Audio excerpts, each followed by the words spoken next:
Hello students, ये sectors of the Indian economy chapter 2 of class 10th का part 2 है। इससे पहले हम पार्ट 1 कर चुके हैं। सेकंड पार्ट में हम जो टॉपिक्स कवर करेंगे वो हैं gross domestic product GDP, importance of tertiary sector, shares of sector in GDP, shares of employment in GDP और disguised unemployment. Then let's start. Firstly it is gross domestic production, GDP क्या होता है। Final goods हम इससे पहले वाली videos में देख चुके हैं कि फाइनल गुड्स क्या होती हैं, कैसे कैलकुलेट होती हैं। अब जीडीपी क्या होता है। The value of final goods and services produced in each sector during a particular year provides the total production of the sector for that year. किसी भी एक पर्टिकुलर ईयर में हर सेक्टर मीन्स प्राइमरी, सेकेंडरी और tertiary, तीनों sector में जितना भी final goods और सर्विसेज का जितना भी प्रोडक्शन हुआ है उनकी वैल्यूज़ को काउंट करना, हर सेक्टर की वैल्यूज़ को काउंट करना कि कितना कितना उसमें प्रोडक्शन हुआ है, वो काउंट किया जाता है वन पर्टिकुलर ईयर का। और उसके बाद and the sum of production in the three sector gives what is called the gross domestic product of a country GDP। और फिर उसके बाद तीनों सेक्टर्स का जो भी प्रोडक्शन आया है उसका सम कर लिया जाता है, sum of the production of three sectors. Total जो आता है वो हमारा ग्रोस डोमेस्टिक प्रोडक्शन होता है, जीडीपी होता है किसी भी कंट्री का। क्लियर। अब है इनका कंपैरिजन। जीडीपी प्राइमरी, सेकेंडरी और टर्शरी सेक्टर में कितना कितना कंट्रीब्यूशन रहता है, हमारी कंट्री में कितना कंट्रीब्यूशन रहा है, इंडिया में प्राइमरी सेक्टर का जीडीपी में कितना, सेकेंडरी का कितना, टर्शरी का कितना, हम एक ग्राफ की हेल्प से देखेंगे। ये डाटा है 1973-74 का और 2013-14 का। 1973-74 में जैसे कि आप देख रहे हैं जो जीडीपी है प्राइमरी, सेकेंडरी और टर्शरी सेक्टर का, उसमें प्राइमरी सेक्टर का जितना रेशो दिख रहा है और टर्शरी का जितना दिख रहा है आपको इक्वल है, वो ग्रीन से आपका टर्शरी है और ब्लू से आपका प्राइमरी सेक्टर दिखाया गया है। इसके बाद आप देखिए 2013-14 में जो ग्रीन एरिया आप देख सकते हैं वो जो है काफ़ी इंक्रीज़ हो गया है आपका, तो ये वाला पोर्शन जो है वो इंक्रीज़ हो गया है, टर्शरी सेक्टर है ये। अब टर्शरी सेक्टर 2013-14 में जो टर्शरी सेक्टर का जीडीपी है वो बहुत इंक्रीज़ हुआ है और प्राइमरी सेक्टर का जो जीडीपी है, मतलब प्राइमरी सेक्टर से जितना प्रोडक्शन हुआ है वो हमारा कम हो गया है कंपैरेटिवली टू टर्शरी सेक्टर। अब जो ये जीडीपी कंट्रीब्यूशन है, ये जो प्राइमरी सेक्टर से टर्शरी सेक्टर का, जो टर्शरी सेक्टर का कंट्रीब्यूशन इंक्रीज़ हुआ है वो क्यों हुआ है वो हम देखते हैं। इम्पोर्टेंस ऑफ टर्शरी सेक्टर क्यों हो रहा है, क्यों टर्शरी सेक्टर इतना इम्पोर्टेंट हो गया है और क्यों टर्शरी सेक्टर का जो कंट्रीब्यूशन है वो इंक्रीज़ हो रहा है।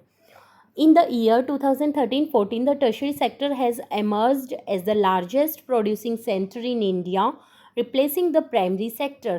प्राइमरी सेक्टर को रिप्लेस करके एमर्ज हुआ है एक लार्ज प्रोड्यूसिंग सेक्टर में।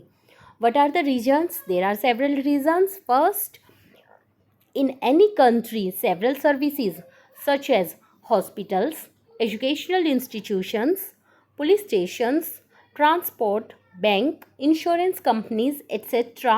are required. ये जो कुछ सर्विस हैं, ऐसी बेसिक सर्विस हैं, ये हर कंट्री में इनकी नीड होती है, इनकी ज़रूरत होती है इन सर्विसेज की। इन सर्विस के साथ ही जो कम्युनिटी सर्वाइव कर पाती है, तो जो हॉस्पिटल्स हैं, एजुकेशनल इंस्टीट्यूशन है, पुलिस स्टेशन है, इनको रिक्वायरमेंट है। These can be considered as basic service. In a developing country the government has to take responsibility for the provision of these services. अब जो डेवलपिंग कंट्री है वहाँ पे जो गवर्नमेंट है उसको पूरा रिस्पॉन्सिबिलिटी लेनी पड़ती है कि वो इन सर्विसेज को प्रोवाइड करवाए, इनकी फैसिलिटीज़ ज़्यादा से ज़्यादा दें। तो इसीलिए क्योंकि इंडिया भी एक डेवलपिंग कंट्री है तो हमारे इंडिया में भी टर्शरी सेक्टर की इम्पोर्टेंस इंक्रीज़ हुई। Secondly, the development of agriculture and industry leads to the development of services.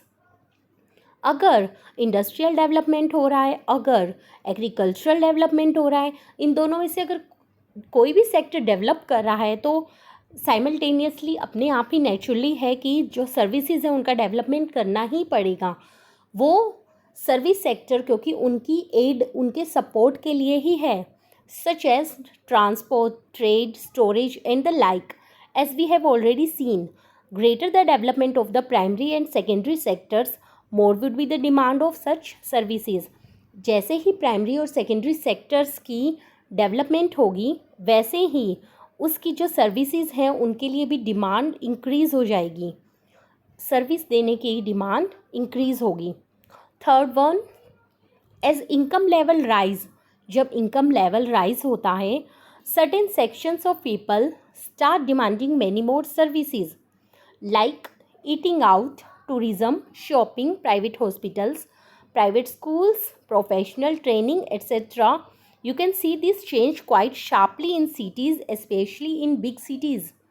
जब किसी का इनकम लेवल इंक्रीज़ हो जाता है, तो जब इनकम इंक्रीज़ होती है तो लोग भी डिमांड करते हैं, उनको ज़्यादा सर्विसेज चाहिए होती हैं कंफर्टेबल जोन के लिए।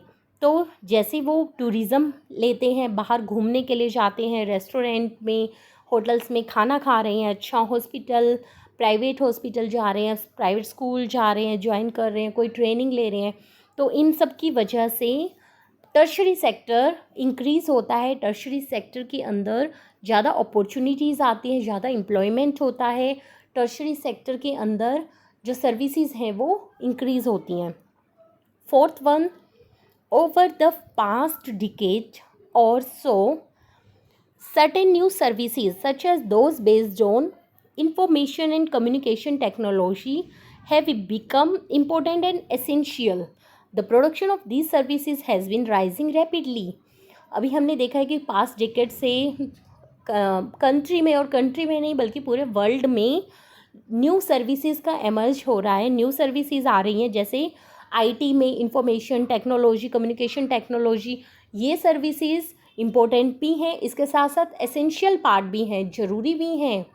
हर किसी फील्ड में ये जो सर्विसेज हैं ये एसेंशियल हो गई हैं, तो इस वजह से भी सर्विस इंक्रीज़ हो रहा है, तो सर्विस सेक्टर बढ़ रहा है, तो इसलिए सर्विस सेक्टर इम्पोर्टेंट भी है और सर्विस सेक्टर इंक्रीज़ होने के ये रीज़न्स भी हैं। क्लियर? अब हम देखते हैं shares of sector in GDP percentage.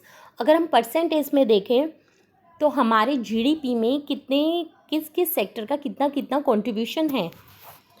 आप देख सकते हैं 1973-74 में जहां पर 40% एग्रीकल्चर रहा और 50% से 100 मतलब 50% हमारा शेयर था टर्शरी का।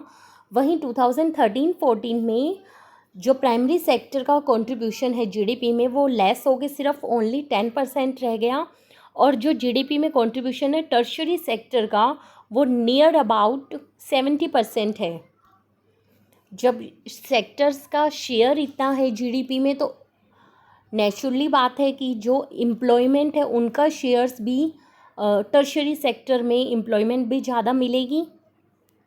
जैसे आप देख रहे हैं 1972-73 का डाटा है जिसके अंदर 74% एम्प्लॉयमेंट 74% एम्प्लॉयमेंट प्राइमरी सेक्टर में लगी हुई है और टर्शरी सेक्टर में ओनली 15% है। वहीं 2011-12 में 49% जो पॉपुलेशन है वो हमारी प्राइमरी सेक्टर में हो गई है और 27% पॉपुलेशन टर्शरी सेक्टर में।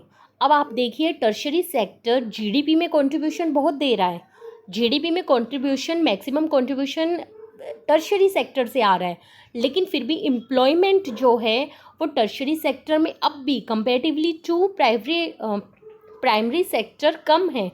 प्राइमरी सेक्टर जीडीपी में कंट्रीब्यूशन कम दे रहा है, लेकिन फिर भी 49% जो पॉपुलेशन है वो प्राइमरी सेक्टर में इंगेज्ड है employment.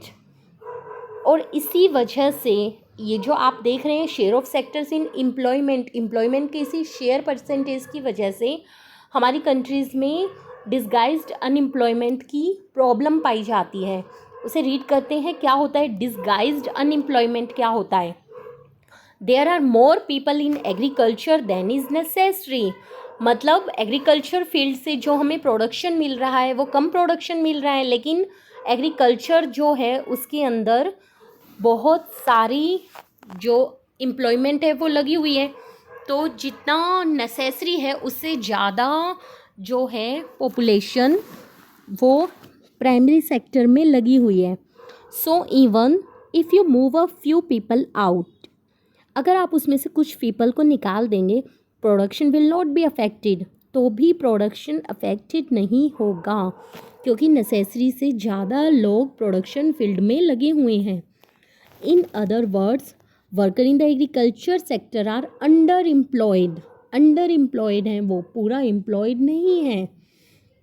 Everyone is working, none remains idle, but in actual fact their labor efforts get divided. This is the important thing. क्या कोई निकम्मा नहीं बैठा है, सब काम कर रहे हैं, लेकिन एक्चुअल में जो जितना उन्हें काम करना चाहिए, जो उनकी लेबर लगनी चाहिए, वो डिवाइड हो गई है। सपोज़ फॉर एग्ज़ाम्पल एक फार्मर का फील्ड है, उस फील्ड में उसी फार्मर की फैमिली से 5 लोग, 5 members are engaged in these agricultural activities. 5 member लगे हुए हैं, लेकिन नेसेसिटी नहीं है। अगर उस घर से सिर्फ 2 फैमिली मेंबर भी एग्रीकल्चर का काम करे उस फील्ड पे जाके, तो वो सफिशिएंट है। वो 2 पीपल भी उतना ही वर्क करेंगे जितना वो 5 कर रहे हैं, और उतना ही प्रोडक्शन होगा जितना 5 में हो रहा है। 5 भी जाके काम तो कर रहे हैं, लेकिन कोई निकम्मा नहीं है, कोई आइडल नहीं बैठा है, लेकिन जो उनकी लेबर एफर्ट है, जितना करना चाहिए वो डिवाइड हो गए हैं। 2 जो काम करते वो 5 कर रहे हैं। तो this kind of underemployment is hidden, छुपी हुई है, in contrast to someone who does not have a job. अब लगता क्या है कि ये 5 के 5 जाते हैं और फील्ड में काम करते हैं, तो सभी को ये पता है, घर में भी ये पता है कि हमारे 5 मेंबर जो हैं जाकर काम कर रहे हैं फील्ड में, वो दिखाई नहीं दे रहे हैं, वो लेकिन is clearly visible as unemployed. वो उससे डिफरेंट है जो जॉब नहीं कर रहे हैं, जो खाली हैं। बट इसीलिए ये जो अनएम्प्लॉयमेंट है ये डिस्गाइज्ड कहलाती है, छुपी हुई unemployment. It is disguised unemployment. तो स्टूडेंट्स, यहाँ पर इसका चैप्टर का पार्ट 2 कंप्लीट होता है। नेक्स्ट वीडियो में हम इसका पार्ट 3 करेंगे। ओके।